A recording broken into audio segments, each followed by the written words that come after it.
오늘 함께 살펴볼 말씀은 전도서 7장, 이제 함께 묵상할 차례입니다. 우리가 쓸모없는 일에 시간을 빼앗기기보다는 유익한 일을 하며 사는 것이 낫다. 이 말에는 의심의 여지가 없을 것입니다. 그래서 사람들은 묻습니다. 무엇이 유익한 것이냐? 그래서 그 일이 너에게 유익하냐? 묻게 되는 거예요. 그것을 먹으면 내 몸에 무엇이 좋은 것이냐? 심지어는 그 사람이 너에게 유익한 사람이냐? 그렇게 묻는 경우도 있다라고 하는 거예요. 오늘 우리가 읽는 전도서 7장은 전도서의 잠언이다, 그렇게 불리우는 장입니다. 오늘 본문에는 지혜로운 자와 어리석은 자에 대해서 이야기하고 있어요. 어떤 사람이 지혜로운 사람이냐? 곧 유익한 일을 하는 사람이 지혜로운 사람이라고 하는 거예요. 무익한 것에 마음을 빼앗기는 것이 아니라, 무익한 일에 내 시간을 빼앗긴 것이 아니라, 유익한 것이 무엇인 줄 알며 그 유익한 일을 행하는 사람이 지혜로운 사람이다. 1절부터 12절까지는 계속해서 무엇이 우리의 삶에 더 유익한 일인지에 대해서 이야기하고 있어요. 이게 대표적인 것이 2절과 3절 같이 한번 읽어볼게요. 2절 3절입니다. 시작.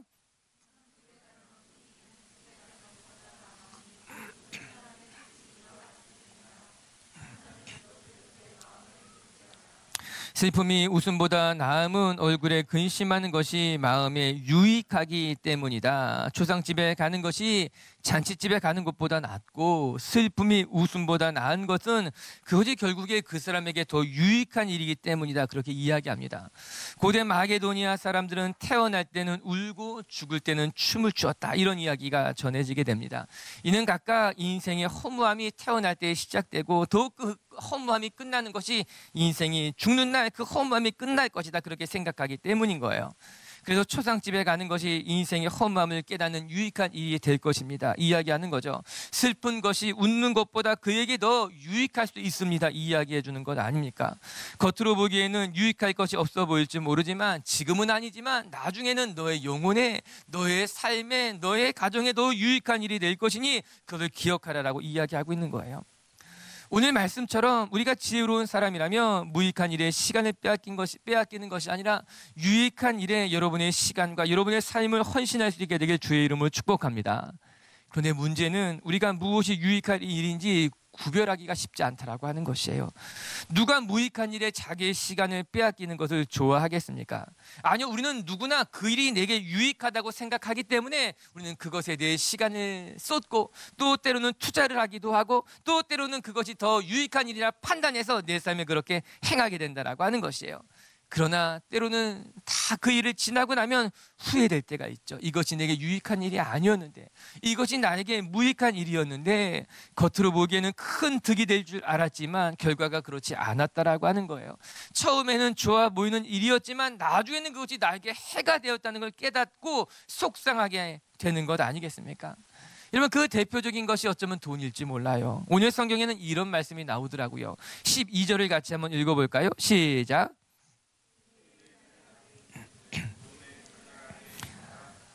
지혜에 관한 지식이 더 유익함은 지혜가 그 지혜에 있는 자를 살리기 때문이라. 지혜의 그늘 아래 있는 자와 돈의 그늘 안에 있는 자를 비교하면서 누가 더 유익한 것이냐? 나중에는 지혜의 그늘 아래 있는 자들이 그 당사자를 살리게 될 것이다, 그렇게 이야기하고 있는 거예요. 이 말이 참 재미있지 않습니까? 돈이 우리를 보호할 줄 알았는데, 내가 가진 재물이 내게 더 큰 유익이 될 줄 알았는데 그것이 무익한 것은 아니었더라. 돈이 너를 때로는 지키고 돈이 너를 살리는 것 같았지만, 그러나 결국에는 어떻게 되었는가? 지혜가 너를 지키고 지혜가 너를 보호했다라고 하는 거예요. 맞아요. 겉으로 보기에는 돈이 우리를 지켜줄 줄 알았지만, 돈이 있어야 그것이 나를 더 보호할 줄 알았지만, 돈이 우리를 살리는 것이 아니라 지혜가 우리를 살린다라고 하는 것이에요. 돈이 유익한 것이 아니라 내가 주신 하나님의 지혜가 내게 더 유익한 것이니 그것을 분별하라고 말씀하고 있는 것 아니겠어요? 사랑하는 우리 비치교회 성도 여러분, 눈에 보이는 것에 여러분의 마음을 빼앗기는 것이 아니라, 돈이 우리를 살리는 것이 아니라 하나님을 의지하고 하나님의 지혜가, 그리스도가 저와 여러분을 지키고 보호하는 하나님의 지혜임을 깨닫고 분별하며 살아가는 분들이 되기를 주님의 이름으로 축복합니다. 오늘 성경은 우리에게 참 유익이 무엇인지를 말해주고 있는 거예요. 내 삶의 참 지혜가 무엇인지를 깨닫고 그 지혜롭게, 그 지혜에 따라서 유익한 삶을 살아라고 하는 것이에요. 우리 오늘 시간이 많지 않지만 세 가지를 같이 묵상할 건데, 첫 번째는요, 수고와 고난을 받아들이는 것이 우리에겐 유익하다라고 이야기하고 있습니다. 오늘 1절과 2절을 이제 같이 한번 읽어볼게요. 시작. 좋은 이름이 좋은 기름보다 낫고 죽는 날이 출생하는 날보다 나으며 초상집에 가는 것이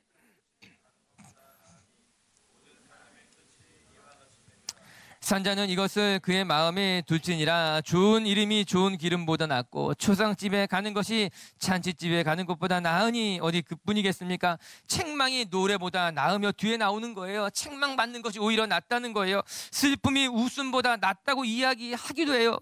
비교하는 것들이 흥미롭지 않습니까? 어떻게 보면요, 세상의 가르침과는 정반대되는 가르침이라고 하는 거예요. 우는 것보다 웃는 게 나은 것 아니겠습니까?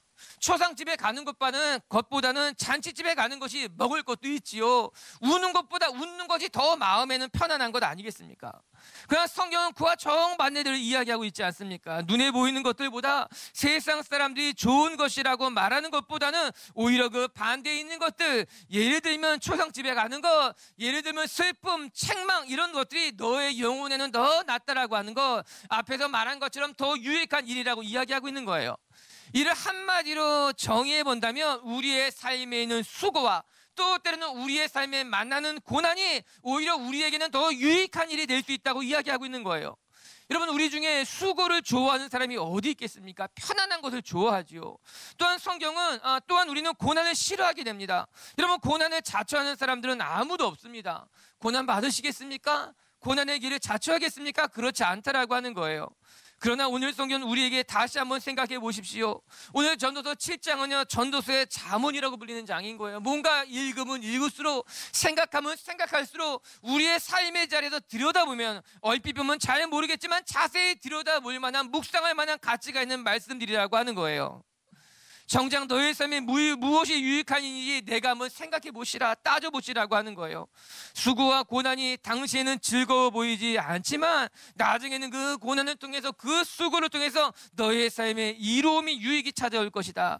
초상집에 가는 것보다 잔치집에 가는 것이 더 행복해 보이지만, 슬픔을 피하고 웃는 일에 동참하고 싶지만 아니에요. 쓴 약이 우리의 몸에는 좋고 쓴 약을 먹는 것이 나중에는 내 몸에 더 유익하게 될 수 있을 것이다.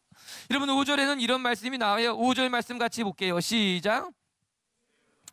책망을 듣는 것이 우매한 자의 노래를 듣는 것보다 나으니라. 아멘. 책망을 듣는 것이 우매한 자들의 노래를 듣는 것보다 더 낫다. 불현듯 히브리서 12장 말씀이 떠올랐어요. 히브리서 12장 11절에는 이런 말씀이 나와요. 같이 한번 읽어볼게요. 무릇 징계가 당시에는 즐거워 보이지 않고 슬퍼 보이나 후에 그로 말미암아 연단받는 자들은 의와 평강의 열매를 맺느니라. 아멘. 그 당시에는 즐거워 보이지 않을 수 있다라고 하는 거예요. 책망을 듣는 것이, 우리의 삶에 수고하는 것이, 우리의 삶의 고난이 그 당시에는 즐거워 보이지 않지만 나중에는 우리의 삶에 의와 평강의 열매를 맺는다고 이야기하고 있는 것 아니겠습니까? 저는 생각해 봅니다. 왜 수고와 고난이 우리에게 유익한가? 여러분, 즐거움은요, 지금을 보게 하지만 고난은 미래를 보게 한다라고 하는 거예요. 웃음이라고 하는 것은요, 지금 당장 나를 기쁘게 하는 감정일지 모르지만 수고와 고난은 내일을 바라보며 내일을 위해 오늘을 수고하게 만든다라고 하는 거예요. 우리는 초상집에 가면 인생의 끝을 생각하게 된다라고 하는 거예요.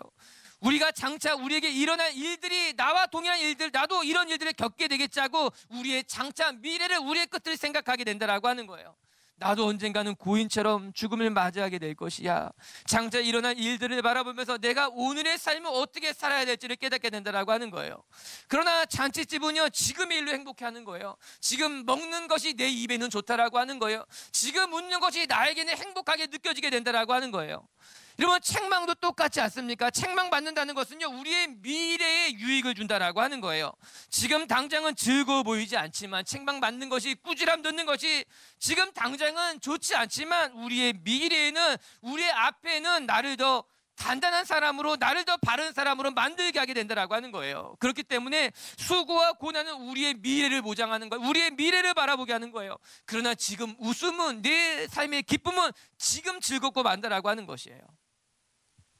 또 한 가지, 여러분요, 수고와 고난은요, 우리를 겸손하게 한다라고 하는 거예요. 성경의 초상집에 가면요, 모든 사람의 끝이 이와 같다는 것을 깨닫게 되고, 그래서 겸손해지게 되는 거예요.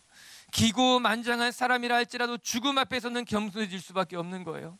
전도서 기자는 또 슬픔이 웃음보다 나은 것은 우리의 마음이 유익하다. 여러분, 슬픔은 안타까운 일인 거예요. 그러나 우리는 슬픔을 통해서 근신하게 되는 거예요.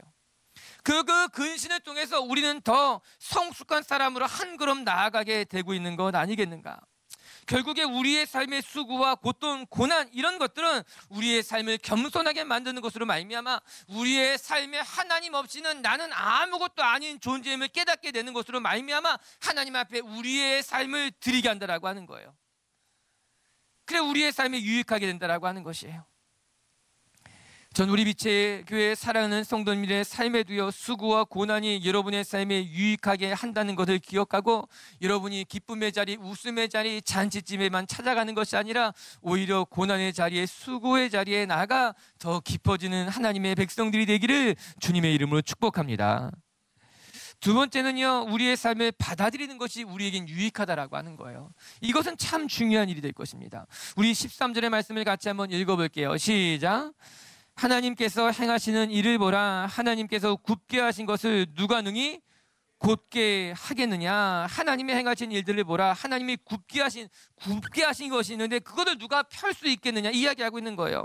다른 성경의 번역을 보게 되면은 하나님께서 구부리신 것을 어떤 누가 펼 수 있겠느냐 이렇게 번역해 놓기도 한다는 거죠. 역사의 주관자 되시는 하나님께서 행하시는 일을 인간이 자의적인 방법으로 뒤바꿀 수 없다라고 하는 거예요. 우리는 흔히 생각하기를 내가 노력하면 된다 이야기합니다. 심지어 어떤 사람들은 하나님의 뜻도 내가 기도하면 돌이킬 수 있다라고 말하는 사람들도 있어요. 기도하면 하나님이 바꾸지 않겠느냐. 그러나 여러분, 그런 말은요 결코 성경적이지 않습니다. 여러분, 우리의 기도는 하나님의 뜻을 돌이키기 위함이 아니라 하나님의 뜻이 이 땅에 이루어지도록 하는 것이 우리의 기도라고 하는 거예요. 뿐만 아니라 어느 누구도 하나님의 뜻을 거스릴 수 없다라고 하는 거예요.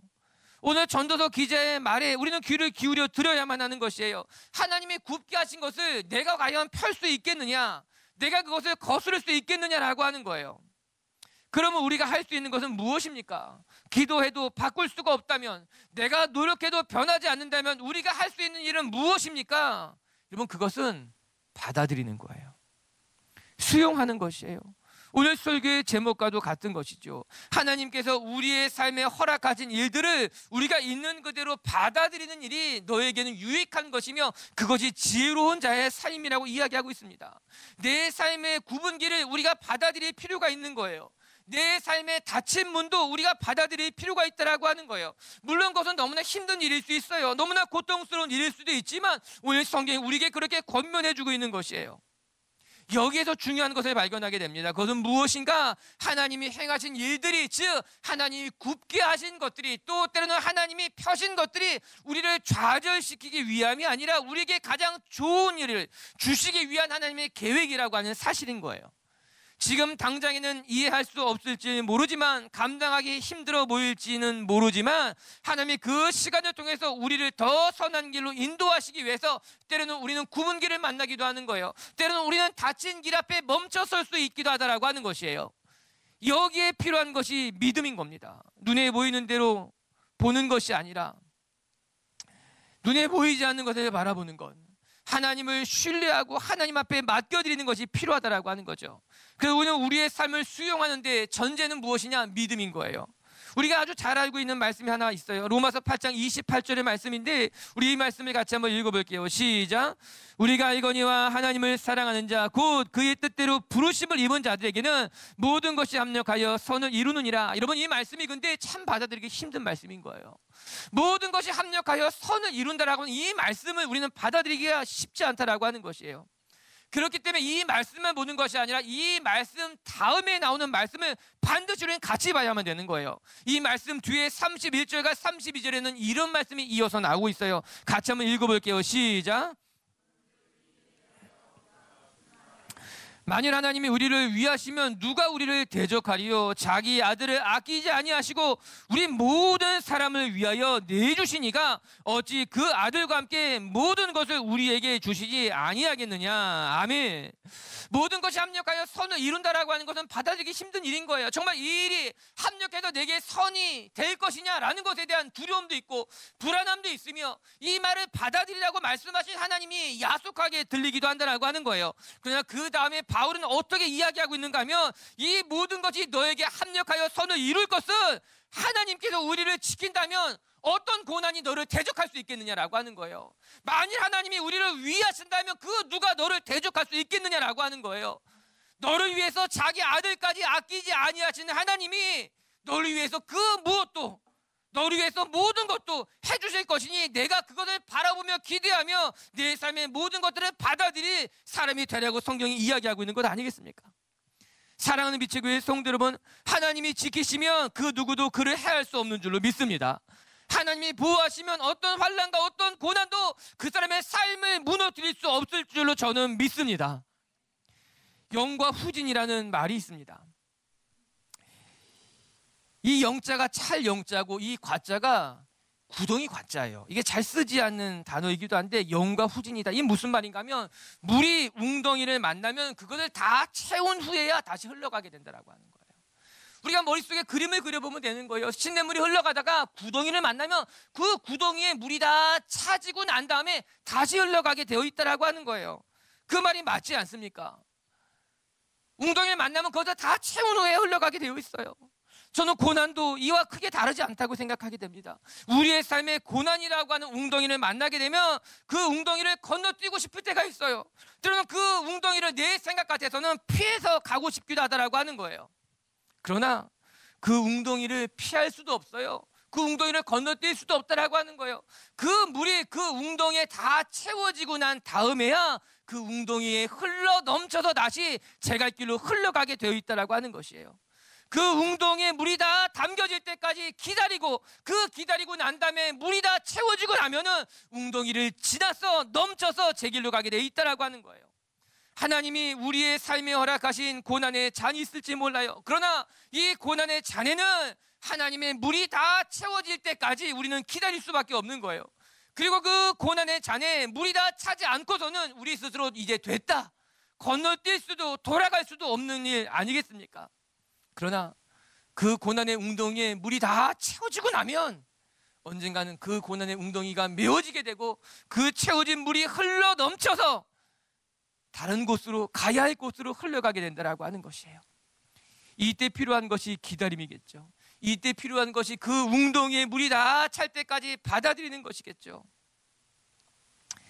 내 삶에 일어나는 일들을 우리가 거부하지 않고 그것을 다 받아들이게 되면, 맞이하게 되면 영과 후진이라 그 시간이 지나고 나면 하나님께서 행하신 일들을 보게 될 줄로 저는 믿습니다. 모세도 미디안 광야에서 40년의 영과 후진의 시간들이 필요로 했던 거예요. 욥도 고난의 자리에서 그 고난이 지나가기까지 기다렸어요. 다윗도 아둘람 굴에서, 유다의 광야에서 그 고난의 시간을 기다릴 수밖에 없었던 거예요. 그런데 그 고난의 웅덩이를 경험한 사람은 그 고난의 웅덩이만큼 물이 채워진 것을 또 알게 된다는 것, 이것이 중요한 거예요. 우리의 삶에 이 고난의 웅덩이를 가지고 있는 사람은 그 고난의 웅덩이에 하나님의 은혜가 가득 채워졌던 것을 경험하게 되는 거예요. 이 고난의 웅덩이가 큰 사람이면 큰 사람일수록 더 많은 은혜가 내 삶에 채워졌다는 것을 깨닫게 되는 거예요. 이 고난의 웅덩이가 더 깊으면 깊을수록 그 고난의 시간에 물이 채워지는 것을 오래 기다렸지만, 아니, 그 오래 기다린 시간만큼 하나님의 은혜가 내 삶에 얼마나 가득 채워졌는지를 알게 된다라고 하는 것이에요. 전 여러분들이 여러분의 삶에 찾아온 그 구분 시간과 고난의 시간들을 잘 받아들이고 수용하는 것을 통해서 여러분이 더 깊어지는 분들이 되시길 주님의 이름으로 축복합니다. 그러면 우리는 어떻게 그 시간들을 감당할 수 있을까? 오늘 14절은 이렇게 이야기하고 있습니다. 같이 한번 14절을 읽겠습니다. 시작. 형통한 날에는 기뻐하고 곤고한 날에는 되돌아보아 이 두 가지를 하나님이 병행하게 하사 사람이 그 장래 일을 능히 헤아려 알지 못하게 하셨느니라. 형통한 날에는 기뻐하시고 곤고한 날에는 되돌아보시라. 이렇게 이야기합니다. 어리석은 자들은 형통한 날에는 기고만장해지고 그 기쁨이 마치 내가 이루어 놓은 것이냐 그렇게 교만해지는 것 아니겠습니까? 오늘 성경 그렇게 말하지 않습니다. 내가 형통한 날에는 내가 하나님이 주시는 것을 깨닫고 마음껏 기뻐하며, 또 무엇이라 말합니까? 곤고한 날이 오면 또 그 곤고한 날에는 되돌아보아 이 고난이, 이 슬픔이, 이 웅덩이가 무엇인지를 생각해 보면 된다라고 하는 것이에요. 이는 하나님이 허락한 것을 때로는 누리고 또 때로 하나님이 허락하신 고난의 자리에서는 자기의 삶을 돌아보며 하나님 앞에 무릎 꿇는 시간을 가지라고 이야기합니다. 성경은 이 두 가지를 겸하여 주사 이렇게 나와요. 우리의 삶에 이 두 가지가 함께 병행하는 것으로 말미암아 우리가 하나님의 사람으로 성숙되어져 가게 된다라고 하는 거죠. 여러분, 우리의 삶에 좋은 일만 있을 수 있겠습니까? 또 우리의 삶에 고난만 있는 것은 결코 아닐 것입니다. 때로는 우리의 삶에 기쁜 일도 있고 또 때로는 우리의 삶에 감당하기 어려운 일도 만나는 것으로 말미암아 하나님은 우리를 더 성숙한 하나님의 백성으로서 더 큰 웅덩이를 가진, 아니 더 큰 은혜의 구덩이를 가진 사람으로서 우리를 그렇게 만들어 가신다라고 하는 거예요. 야고보서 5장 13절의 말씀을 같이 한번 읽어보겠습니다. 시작. 너희 중에 고난당하는 자가 있느냐? 그는 기도할 것이요. 즐거워하는 자가 있느냐? 그는 찬송할지라. 아멘. 너희들 중에, 이건 복수예요. 너희들 중에 고난당하는 사람이 있다면 너희들은 함께 그를 위해 기도해주고, 너희 중에 즐거워하는 자가 있다면 너희들은 함께 하나님을 찬송하며 그 시간을 보내라고 성경이 이야기하고 있는 것이죠. 우리 가운데 고난의 때 우리가 정말로 낙심하는 것이 아니라 서로가 서로를 위해 기도하며 또 우리의 삶에 하나님이 주신 축복의 때에는 그것을 감사하며 찬송할 수 있는, 그래서 하나님의 은혜를 누리는 분들이 되기를 주님의 이름으로 축복합니다. 세상은 행복이란 무엇을 얻을 때 느껴지는 감정이라 이야기하지만 성경은 행복이란 내게 주신 하나님의 삶을 받아들일 때 누려지는 것이라고 이야기하고 있는 것입니다. 오늘도 그렇게 우리에게 맡겨진 우리의 삶을 불평과 원망이 아닌 감사와 찬송으로서 받아들일 수 있는 성숙한 분들이 되기를 주님의 이름으로 축복합니다. 그리고 세 번째, 우리의 삶에 무엇이 유익하냐? 첫 번째는 수고와 고난도 우리에게 유익함이 된다는 것을 기억하라는 것이었어요. 두 번째는요, 우리는 우리의 삶을 받아들이는 것이 유익하다고 배운 거예요. 그리고 세 번째는요, 지나치지 않는 것이 우리에겐 유익한 일이라고 이야기합니다. 오늘 본문은 아니었지만 오늘 본문 뒤에 나오는 16절과 17절을 자막을 통해 같이 한번 읽어볼까요? 시작. 지나치게 의인이 되지 말며 지나치게 지혜자가 되지 말라. 어찌하여 스스로 패망하게 하겠느냐? 지나치게 악인이 되지 말며 지나치게 우매한 자가 되지 말라. 어찌하여 기한 전에 죽으려 하느냐? 전도서에서만 볼 수 있는 말씀이에요. 지나치게 의인이 되지 말며 지나치게 지혜자가 되지 말아라. 여기서 중요한 것은 지나치게라고 하는 단어 요테르예요. 이 요테르라고 하는 단어는 과하다는 뜻이에요. 심지어는 넘치고 넘친다라는 의미를 갖고 있는 단어가 이 요테르라는 단어인 거예요. 우리가 하나님의 백성으로서 요테르, 과한 것, 지나친 것은 유익하지 않다라고 하는 것이에요. 세상은 더 많이 갖고 더 많은 것을 누려야 내가 행복할 것이라고 이야기하지만 성경은 적당히 알맞게 지나치지 않는 것이 너에게도 유익한 일이라고 이야기하고 있어요. 우리 어머님께서 늘 하시는 말씀이 있었어요. 명절에 음식이 맛이 있어서 이것을 어떻게 말느냐 물어보면 항상 알맞게 넣으면 된다고 말씀하셨어요. 물은 얼마나 넣어야 하냐, 간장은 얼만큼 넣는 것이 맞냐 물어보면 알맞게 넣으라는 거예요. 알맞은 것이 얼만큼이냐 물어보면 적당한 만큼이라고 말씀하셨어요. 저는 이게 우리 어르신들의 삶인 것 같아요. 지혜인 것 같아요. 이것은 계량을 통해 얻어진 것이 아니라 경험을 통해 깨닫게 된 거예요. 이만큼이 알맞은 것이라는 거죠. 적당한 것이 좋다라고 하는 거예요. 많이 넣는 것이 좋은 것이 아니라 알맞게 적당하게 넣는 것이 더 좋다라고 하는 거예요. 전 우리의 삶에 이 지혜가 있었으면 좋겠어요. 지나치지 않게 살아가는 것, 과하지 않게 살아가는 것. 때로는 과하고 싶지만, 더 많이 갖고 싶지만, 더 많이 누리면 더 좋을 것만 같지만, 아니, 성경의 말씀처럼 그렇지 않습니다. 우리에게는 하나님이 주신 것이 적당할 줄 모릅니다. 우리에게 허락된 우리의 삶이 우리에겐 가장 알맞은 것일 줄도 모른다라고 하는 거예요. 전 우리 미치교회 성도들이 그렇게 여러분에게 주어진 것들 속에 알맞게, 적당하게, 지나치지 않게, 과하지 않게 살아가시는 지혜로운 분들이 되기를 주님의 이름으로 축복합니다. 말씀 정리할게요. 첫 번째, 우리의 삶의 수고와 고난을 받아들이는 것이 우리에겐 유익한 일이라고 말하고 있습니다. 두 번째, 우리의 삶을 받아들이는 것이 유익한 일이라고 말하고 있습니다. 전 여러분들이 여러분의 삶을 받아들일 수 있게 되길 바랍니다. 그리고 세 번째, 지나치지 않게 살아가는 것이 우리에게 유익한 일이다. 오늘도 그렇게 여러분의 삶이 하나님 앞에 귀하게, 여러분의 삶은 그렇게 유익하게 쓰임받으시는 분들이 되기를 주님의 이름으로 축복합니다.